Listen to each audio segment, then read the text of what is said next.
सध्या राज्यभरात मशिदीचा मुद्दा हा गाजलेला आहे. आपण पाहू शकतो की अर्थसंकल्पीय अधिवेशन देखील आहे आणि अर्थसंकल्पीय अधिवेशनामध्ये देखील हा मुद्दा गाजलेला आहे. पाहायला गेलं तर मशिदीवरील जे लाऊडस्पीकर आहेत ते पूर्णपणे काढण्याची जी सूचना आहे ते मुख्यमंत्री देवेंद्र फडणवीस यांनी सर्व सिनियर पीआय असतील किंवा सर्वच पोलीस यंत्रणा असतील सर्वच अधिकाऱ्यांना दिलेले आहेत. त्यामुळे पाहायला गेलं तर सर्वच राज्यभरात एकच चर्चा सुरू आहे.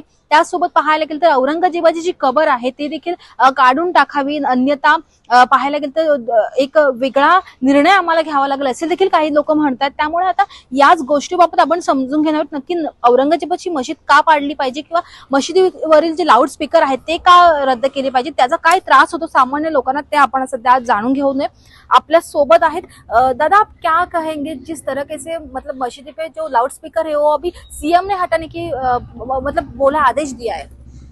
पहली बात तो एक इंसानों के लिए आजकल के ज़माने में सबसे इम्पोर्टेंट चीज़ है। हम लोगों को पता है air pollution, soil pollution, water pollution, लेकिन एक बहुत बड़ा मुद्दा है नॉइस पोल्यूशन।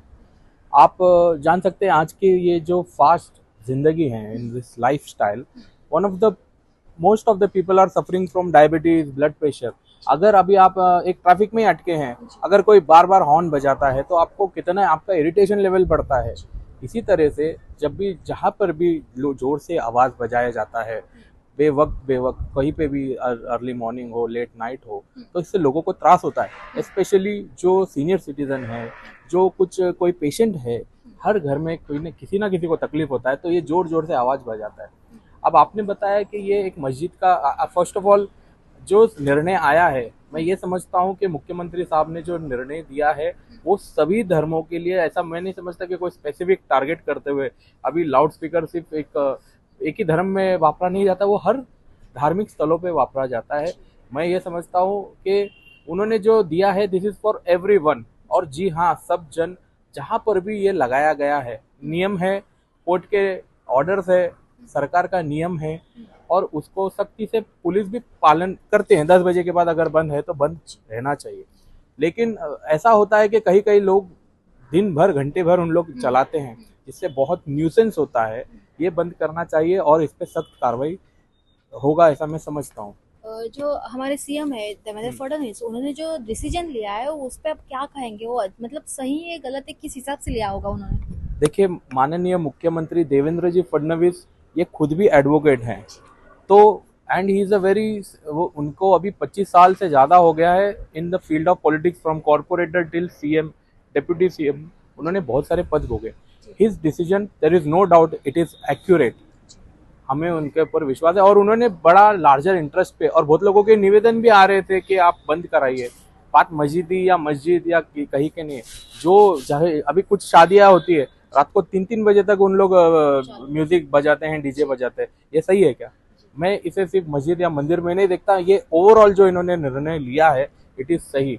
जी हाँ, पिछले हमने देखा है कि कुछ ऐसे जगह हैं जहाँ पे जो लाउड स्पीकर बजाते हैं उसका डेसिबल बहुत ज़्यादा होता है। अब मैं कुछ लोगों को जानता हूँ जिन्होंने खुद लाइव डेमोन्स्ट्रेट किया है डेसिबल, जो अलाउड डेसिबल है। आपके जानकारी के लिए बता दूँ कि नाइट में आजकल अभी हमारे यहाँ पे वाशी, नवी मुंबई में बहुत सारे रीडेवलपमेंट के कंस्ट्रक्शन के वर्क चल रहे हैं। अभी भी आप समझ सकते हैं, यहाँ पे बिल्डिंग है, इसका कंस्ट्रक्शन का आवाज़ है, इसका भी एक डेसिबल सेट किया है 80 डेसिबल, वो भी उसका वर्किंग आवर्स है, उसके बाद नहीं बज, उसको काम कर सकते हैं। हाउएवर ये सब न्यूसेंस की वजह से लोगों को सफर करना पड़ रहा है, और फडणवीस साहब का ये जो डिसीजन है it is 100% right, and we citizen we stand with the decision and we will ourselves obey that।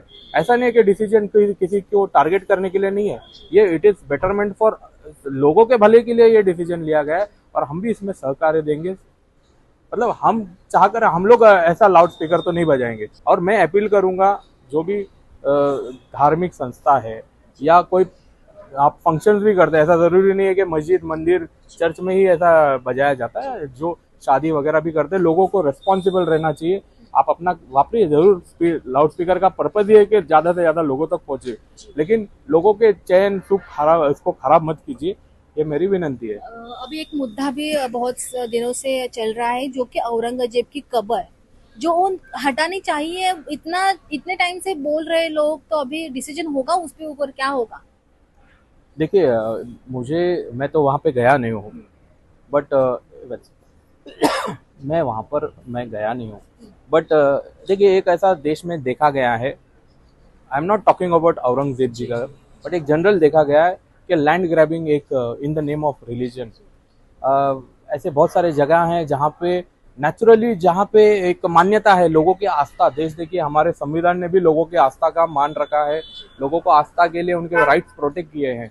But जब क्या होता है कि कुछ लोग धर्म को एक ढाल बनाकर जगह, उसमें हर कोई ऐसा धर्म नहीं है जो उसमें ये नहीं है, हर धर्म में कभी ना कभी किसी ना किसी ने तो ऐसा काम किया है, ठीक है। अब लेकिन ऐसे जो इलीगल तरीके से या अनैसर्गिक तरीके से वो किया गया है जो भी, उसे जरूर हटाना चाहिए।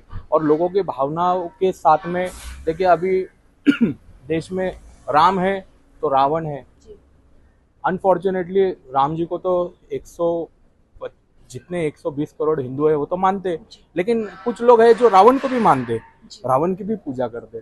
तो सबका अपना अपना बिलीफ सिस्टम रहता है, तो मैं किसी के बिलीफ के बारे में नहीं बोलूंगा, लेकिन एक चीज है जो हम संविधान से जुड़े, मेरे पर्सनली मेरे लिए अगर जितना मैं हमारे धर्मों ग्रंथों का मैं मान करता हूँ उतना या बल्कि इससे थोड़ा ज्यादा तो मैं संविधान का मान करता हूँ, क्योंकि ये हमारे जमाने में लिखा गया है और मैं समझता हूँ कि संविधान सबके लिए एक है, तो इलीगल चीज के लिए ये सब हटाना चाहिए। और बहुत सारे मंदिर हटे हैं ना, प्रकल्पों के लिए हटे हैं, वाद ग्रस्त है उसके लिए हटे हैं।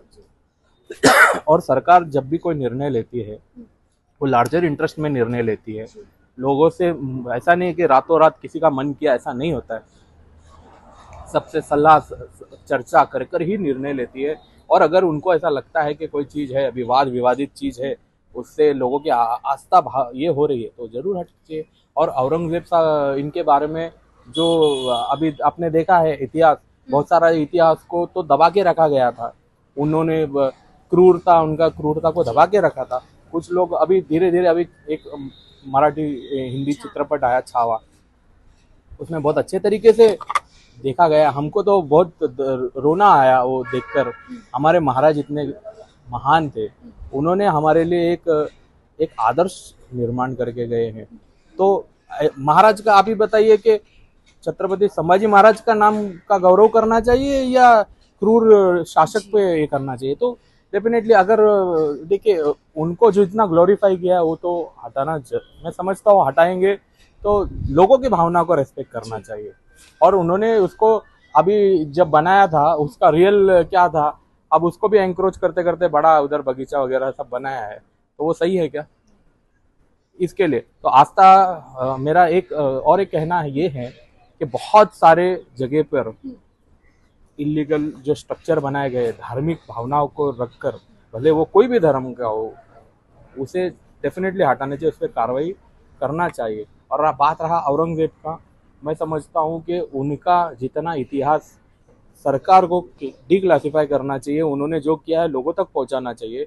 और हमारे जो मराठा, हमारे छत्रपति महाराज संभाजी महाराज है, शिवाजी महाराज है, उनके बाद के भी जो राजा है, उनके इतिहास को और ग्लोरीफाई करना चाहिए। मैं समझता हूँ 4th क्लास में हम लोगों के इतिहास में पूरा चैप्टर पूरे छत्रपति शिवाजी महाराज के बारे में था। मैं ये समझता हूँ कि और भी करिकुलम में हमारे महाराष्ट्र के जो राजा हैं उन सब के बारे में लोगों तक पहुंचनी चाहिए। हमारा गौरव हमको पता रहना चाहिए। अहिल्याबाई होलकर, उनका इतना बड़ा योगदान है, महिला है, ज्योतिबा फुले, सावित्रीबाई फुले, इन सब का जो भी योगदान है ये ग्लोरीफाई किया जाना चाहिए। हम लोग अभी भी वो कॉलोनियल गुलामी की मानसिकता से हमें बाहर आना चाहिए।